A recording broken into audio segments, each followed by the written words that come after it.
सलाम, आदाब। इतना खूबसूरती से सुबह और शाम दोनों समय की मीटिंग चल रही है।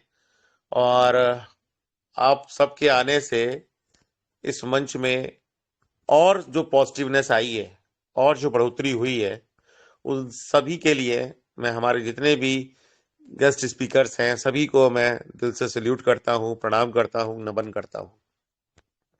और मैं यही चाहूँगा कि हमेशा हमारा आपका सभी का ये साथ बना रहे, उम्र भर बना रहे, बिना किसी स्वार्थ के, बिना किसी लोभ के, बिना किसी लालच के जो ये मंच बना। और मैं हमेशा अपनी शेयरिंग में बोलता हूँ कि ये ईश्वर का मंच ईश्वर की मर्जी से बना। और हम सब लोग कहाँ कहाँ थे, कहाँ कहाँ नहीं थे, कोई नहीं जानता था। जब ट्रेजर शुरू हुआ तो अपनी जान पहचान के दायरे से शुरू होकर अपना जहां जहां भी हमारा नेटवर्क बन सकता था, हमने अपनी मर्जी से बनाया। लेकिन जब इस मंच पर आए तो हमारी मर्जी बिल्कुल भी नहीं थी, जिसको हम treasure NFT digital web 3 point से जान रहे हैं। ये सब अचानक से हुआ, अपने आप से हुआ। श्रेय जरूर हमारे मनदीप भैया, मुझको, विपिन सर को, सबको देते रहते हैं, ये उनका बड़प्पन है। लेकिन सारी मेहनत, जो अगर आप खुद समझते, सारी लीडर समझते इस बात को, कि सारा योगदान अगर किसी व्यक्ति विशेष का अगर है, तो उसमें सबसे पहले अगर श्रेय किसी को जाएगा तो हमारे मनदीप जी को और योगेश जी को जाएगा। मनदीप जी को जाता है इस मंच पे लोगों को लाने का, और योगेश जी को खास तौर पे इतनी खूबसूरती से, इतनी बेहतरीन तरीके से, और अपनी जिंदगी का वो समय देते हुए जो शायद ही कोई कभी इंसान उनको वापस लौटा पाए। तो मैं उन दोनों लोगों को भी प्रणाम करता हूँ, नमन करता हूँ, उनकी मेहनत को नमन करता हूँ, उनके हौसले को नमन करता हूँ। और हम सब एक साथ थे, हैं और रहेंगे, और लंबे समय तक रहेंगे। मैंने तो वचन दे रखा है, और मैं आप सभी से भी ये पूरी गुजारिश भी करता हूँ और उम्मीद भी रखता हूँ।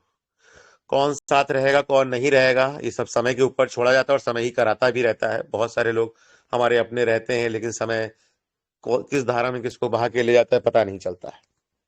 ओवरऑल शेयरिंग के नाम पर बहुत ज्यादा कुछ नहीं, लेकिन चूंकि मेरा रहता है कि अब आने वाले समय में सभी के हाथों में, सभी के जिंदगी में जो खुशियां आ रही हैं, उसमें दौलत एक बहुत बड़ा पार्ट प्ले करेगी। और कहीं ना कहीं हम सब कुछ व्यवहारिक चीजों से बहुत दूर होते चले जाते हैं। तो आज एक छोटी सी स्टोरी, एक राजा की, जिसकी 3 बेटियां थी। बड़े होने पर उन्हें थोड़ा सा और अच्छे से ज्ञान संस्कार देने के लिए, क्योंकि राजा की कोई संतान और नहीं थी, 3 बेटियां, मतलब कोई लड़का वगैरह नहीं था, तो उसको उन्होंने गुरुकुल में अच्छी से शिक्षा दीक्षा लेने के लिए तीनों लड़कियों को भेजा, राजकुमारियों को। और 2 से 3 साल के बाद में जब वो वहां से शिक्षा दीक्षा लेकर लौटी, तो बड़ा धूम धड़ाके से ढोल नगाड़े बजाकर उनका भव्य स्वागत किया गया। और राजसभा का आयोजन किया गया, उसमें प्रजा भी थी, मंत्री भी थे, और सभी लोग थे। और उनका भव्य स्वागत हुआ, तीनों राजकुमारियों का।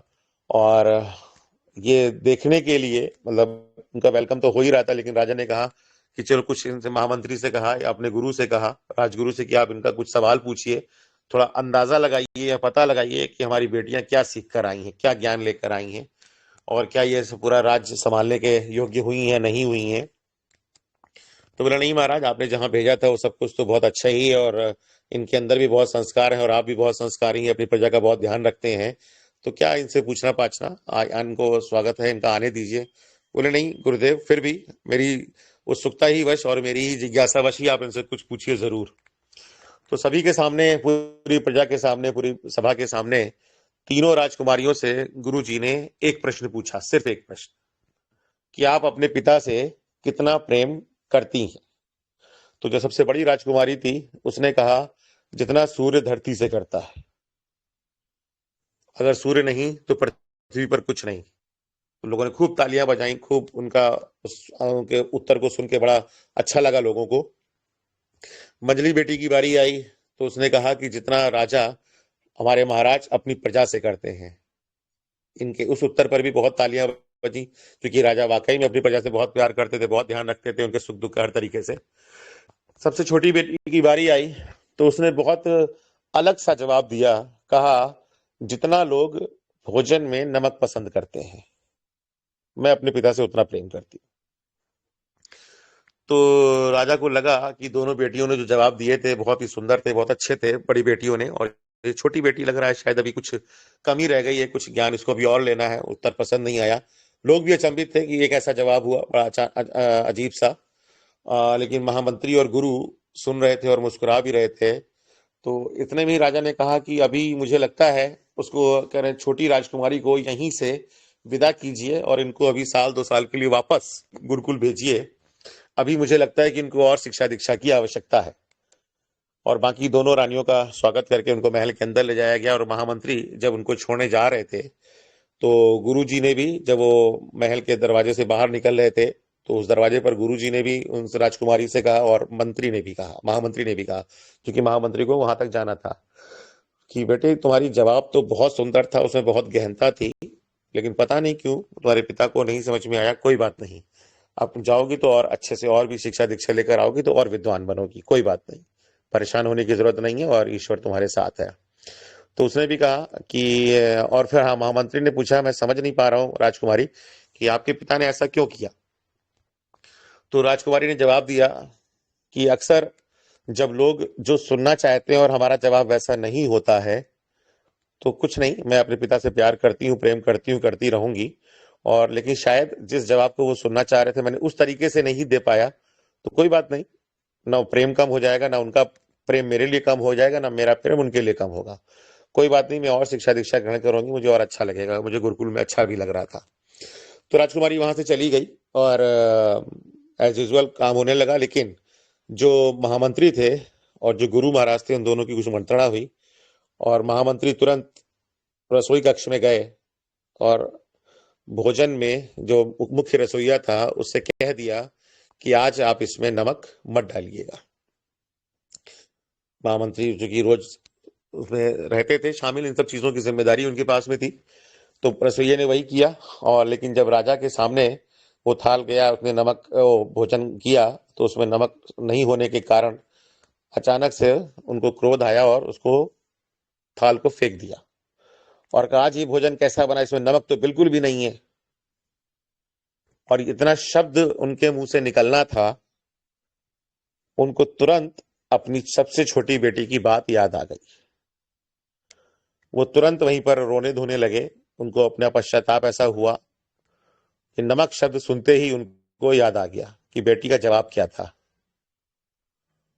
वो तुरंत वहां से उठे, प्रत्यार हुआ, तुरंत गुरुकुल पहुंचे, उस बेटी को सकुशल वहीं से वापस ले आए। बेटी, मुझसे गलती हुई तुम्हारा जवाब सुनकर, तुमने भी जवाब कोई गलत नहीं दिया था, बहुत अच्छा जवाब था, मैं ही समझ नहीं पाया। वापस लेकर आए। और हो सकता है कि आप सब भी इतना सुनने के बाद में लगे कि ये कौन सी स्टोरी थी, क्या था इसमें। और आप अंदाजा लगाइए, वाकई में कम ज्यादा वो एक अलग मैटर है, लेकिन जो प्रेम है किसी के भी प्रति, और खास तौर पे ईश्वर, परिवार, समाज, और जिस तरीके से आपने ट्रेजर को दिया, तो वो कभी भी अछूता नहीं रह सकता है। और आज नहीं तो कल जिसको भी आप प्रेम करते हैं उसको भी वो वैल्यू पता चल ही जाती है, कभी पहले कभी बाद में। और हम सब जिस तरीके से, मैं अक्सर बात करता आता हूं ईश्वर की, समाज की, परिवार की, तो इन सब चीजों में जब हमारा समय नहीं जा पाता है सिर्फ मटेरियलिस्टिक वर्ल्ड की तरफ, दौलत, शोहरत, ऐशो आराम की जिंदगी, देश विदेश की यात्राएं, गाड़ी खरीदना, बंगला खरीदना, नो डाउट सभी को अच्छा लगता है। परिवार में जब ये सब बातें होती हैं तो वो भी बहुत अच्छे से खुशी मना रहे होते हैं। लेकिन हमेशा सोच के देखिएगा, बंगले में रहने वाले लोगों के बीच में अगर प्रेम नहीं है तो वो बंगला कैसा होगा। विदेश यात्रा पे जाते समय आपकी लड़ाई झगड़ा हो रहा है आपस में, चाहे वो हस्बैंड वाइफ का हो या किसी भी तरीके से हो, या यात्रियों से हो रहा है, तो वो समय कैसा होगा। जो दौलत आपके पास में आई है, अगर वो किसी के, आपके अलावा किसी और का भला नहीं कर पा रही है, तो भी वो समाज, वो प्रजा, वो आपके आसपास के लोग कैसा महसूस कर रहे होंगे। तो ये सब चीजें कहीं ज्यादा हैं।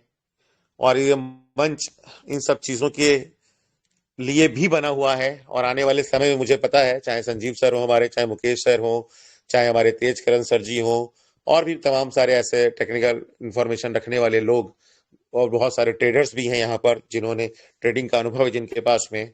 तो जब दौलत और शोहरत दोनों चीजें आप सबके पास में आएंगी, इस पूरी कम्युनिटी के पास में आएगी, तो उसको संभालने का भी जिम्मेदारी लेनी पड़ेगी। जो वेल्थ मैनेजमेंट है, जो मनी मैनेजमेंट है, जो रिस्क मैनेजमेंट है, वो सारी चीजें भी इस मंच से सिखाने के लिए मैं सभी से गुजारिश करूंगा, जिसके पास में जैसा भी अनुभव होगा, और मैं खुद भी उसमें शिरकत करने के लिए तैयार रहूंगा। तो मैं यही कहना चाह रहा था कि हमारा आप सभी का जो आपस में प्रेम बना है, ये सदैव बना रहे, इस मंच के प्रति, लोगों के प्रति, ट्रेजर के प्रति, और सबसे ऊपर हमारे सबके परमपिता परमेश्वर ईश्वर के प्रति।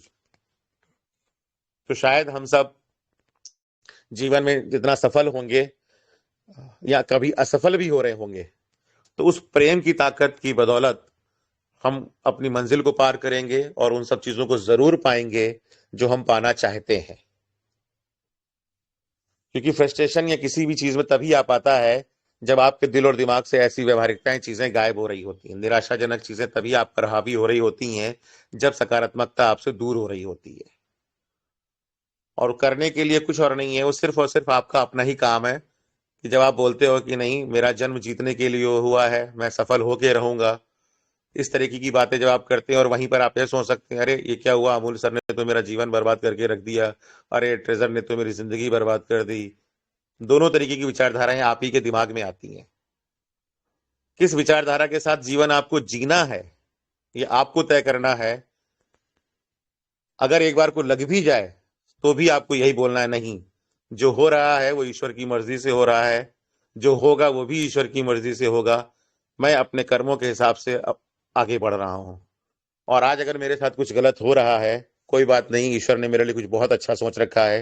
हे परमपिता परमेश्वर, मुझे उस मार्ग पर ले चलो जहां से मेरे लिए और मेरे परिवार के लिए और मेरे समाज के लिए, मेरे देश के लिए सब अच्छा हो। तो जब ऐसी विचारधारा, ऐसी सकारात्मकता आपके अंदर रहेगी, तो कभी भी कुछ भी गलत होने की संभावना ही नहीं है, और हम सब एक साथ मिलकर जरूर जरूर जरूर जीतेंगे। और जहां तक ट्रेजर की बात है, मुझे बताने की जरूरत नहीं है कि क्या होने वाला है, क्या हो रहा है। सारे ही लीडर्स ने एक एक करके अपनी शेयरिंग में आप सबको इतना बता दिया है, आपके अंदर विश्वास जगा हुआ है, इसलिए उन बातों को मैं बिल्कुल भी रिपीट नहीं करूंगा। तो मैं अपनी वाणी को यहीं पे विराम देता हूं। आप सभी का बहुत बहुत धन्यवाद, शुक्रिया।